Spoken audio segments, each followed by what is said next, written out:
Pemirsa, Presiden Prabowo Subianto memimpin rapat terbatas bersama sejumlah Menteri Kabinet Merah Putih di Istana Merdeka, Jakarta. Dalam rapat tersebut, Prabowo menginstruksikan percepatan pembangunan Kampung Nelayan Merah Putih pada tahun 2026.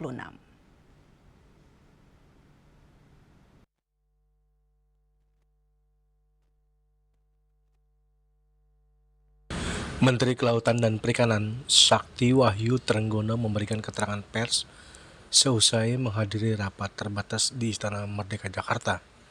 Dalam rapat tersebut, Kepala Negara menginstruksikan percepatan pembangunan Kampung Nelayan Merah Putih pada tahun 2026. Selain pembangunan fisik, pemerintah juga memberikan perhatian pada aspek pengelolaan dan penguatan kapasitas sumber daya manusia di kampung nelayan tersebut.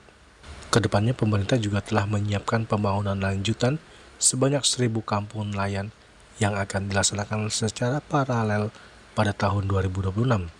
Program tersebut akan difokuskan pada wilayah Indonesia Timur.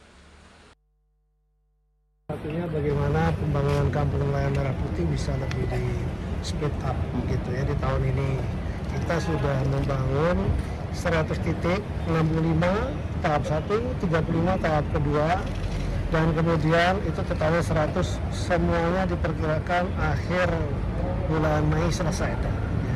Lalu kemudian pengawakan dari kampung nelayan kan penting juga. Itu salah satu yang kita bahas dengan Pak Presiden.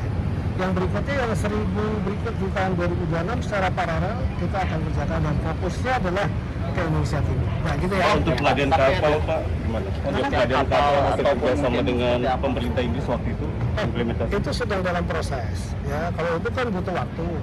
Jadi masalah pembiayaannya sedang dalam proses melalui Pak Menteri Bappenas nanti gitu. Setelah beres dari sana baru ke Kemenq, dari Kemenq baru kemudian kita programkan turun. Jadi itu tahapannya masih panjang. Tapi persiapan semuanya seperti kayak galangan kapal di Indonesia ada berapa yang sanggup, yang sesuai, itu semua kita sedang analisa bersama. Mudah-mudahan nanti segera bisa cepat karena targetnya 2 tahun harus sudah jadi. Selain itu, Menteri Kelautan dan Perikanan Sakti Wahyu Trenggono menjelaskan terkait rencana kerjasama pengadaan kapal dengan pemerintah Inggris saat ini masih dalam koordinasi dengan kementerian dan lembaga terkait. Dari Jakarta, Julius Suharto dan Ketut Sumadiasa melaporkan.